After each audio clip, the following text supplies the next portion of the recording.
नहीं देगा अगले 2 महीने तक। ब्रेन का सबसे महत्वपूर्ण हिस्सा जो होता है सेरिब्रम होता है। सेरिब्रम ही हमारी मेमोरी को कंट्रोल करके रखता है। जिसकी मेमोरी अच्छी होती है उसे पढ़ाई लिखाई की चीजें, हर चीजें याद रहती हैं। तो इसको नापने का भी कोई ना कोई एक यूनिट होना चाहिए ना। जैसे हम आपको गेहूं देंगे तो तुरंत ही उसको किलो में नापिएगा, चावल देंगे तो किलो में नापिएगा, कपड़ा देंगे तो मीटर में नापिएगा, गैस देंगे तो वॉल्यूम में नापिएगा, एमएल में नापिएगा, लीटर में पानी नापिएगा। उसी तरह से हम कितना देर याद रखते हैं इसको काटेक्स में नापते हैं। जिसका काटेक्स ज्यादा उसको कहते हैं कि ससुरा बहुते इसका दिमाग तेज है, यानी इसका आईक्यू लेवल ज्यादा है। और जिसका काटेक्स यानी याद रखने की क्षमता कम है उसे कहते हैं कि इसका काटेक्स कम है, यानी आईक्यू लेवल इसका कम है। समझ में आ गया कि नहीं आ गया? किसी को दिक्कत? अब हम आपको एग्जांपल देते हैं। आपकी लाइफ में बहुत सारे टीचर आए होंगे। कुछ टीचर आपको नोट्स खोल के पढ़ाते हैं। कोनो किताब उताब नहीं है जी? हाँ, कोनो किताबें ना है, एक खाता बुक वे देना है, इसी को समझा देते। देख, एक हिसाब किताब वाला किताब है। दिवाली के समय हिसाब किताब फाइनल होता है ना, सबका सैलरी उलरी का। तो कुछ टीचर को देखिएगा ना, तो ऐसे एक किताब लेके रखे रहेंगे और इसी में देख के पढ़ा देंगे। बाबू देखो, नर्वस सिस्टम का 2 पार्ट होता है, 2 ना 3 होता है।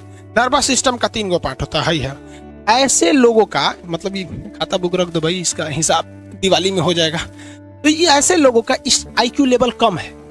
लेकिन कुछ लोगों को देखेंगे आप, उनको किताब उताब से मतलब नहीं होता।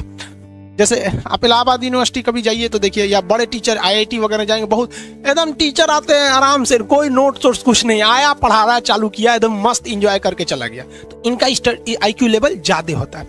आईक्यू लेवल बढ़ाने के लिए हम आपको बताए भी थे, दिमागीन खाइए, अच्छा रहता है। एक ही तरह की सोच मत सोचिए, अच्छा रहता है। आईक्यू लेवल कैसे बढ़ाएंगे? तो याद रखिए, आईक्यू लेवल बढ़ाने के लिए सोने से पहले का आधा घंटा बहुत जरूरी होता है। सोने से पहले आधे घंटे दिन भर में जितना काम किए उसको सुबह से रात तक देखते रहिए। एक बार रिवाइज मारिए कि सुबह उठे थे, ये किए थे, इसके बाद पढ़े थे, क्या क्या पढ़े थे।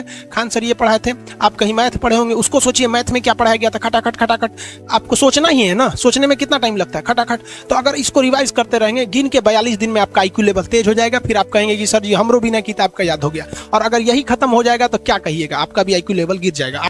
टॉपिक भूल जाते हैं, मतलब आपके दिमाग में दूसरा टॉपिक चलता है। आप लाइफ में किसको किसको आई लव यू बोले हैं, कभी भूले नहीं?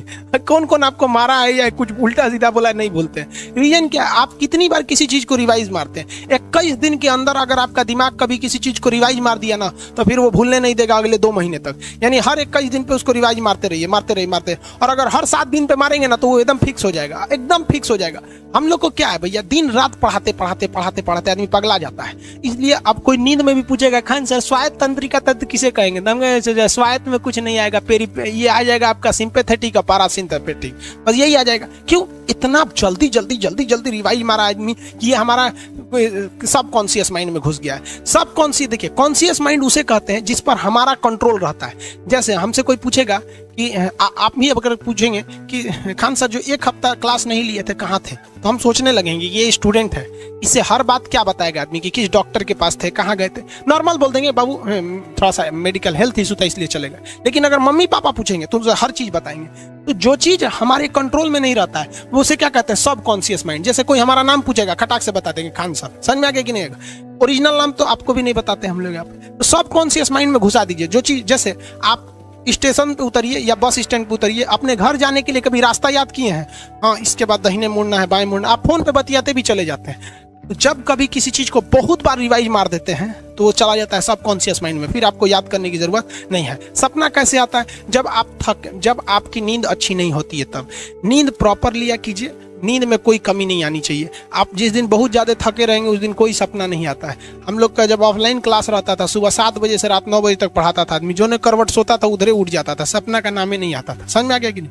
जब भी आपके बॉडी में ऑक्सीजन की कमी आएगी वो चीज दर्द करने लगेगा। जैसे आप दौड़ेंगे तो आप सांस ज्यादा नहीं ले पाते, ऐसे लेते हैं तो बॉडी में सांस नहीं पहुंच पाता और हाथ पैर में आपके लैक्टिक एसिड जम जाता है, जिसलिए दर्द करने लगता है। तो जब कभी भी मेहनत करने लगेंगे या फिर दब हो जाएगा तो ब्रेन दर्द करने लगता है। दूसरा, कोमा क्या होता है? ब्रेन हमेशा वर्किंग करते रहता है। अगर वो रेस्ट में चला गया तो उसी को कोमा कहते हैं। अब परमानेंटली रेस्ट में चला गया तो मरिए जाएंगे। बेहोशी में क्या होता है कि ब्रेन और स्पाइनल कॉर्ड का संपर्क टूट जाता है। ब्रेन और स्पाइनल कॉर्ड का संपर्क टूट जाता है तो उसी को क्या कहते हैं? बेहोश हो गया है। पानी उनी छिड़केंगे ना तो स्पाइनल कॉर्ड में उसमें संपर्क जुट जाएगा। लेकिन ब्रेन और स्पाइनल कॉर्ड कामें नहीं कर रहे हैं तो कोमा में चले गए। कोमा को हाफ डेथ कहा जाता है, आधा मरा हुआ व्यक्ति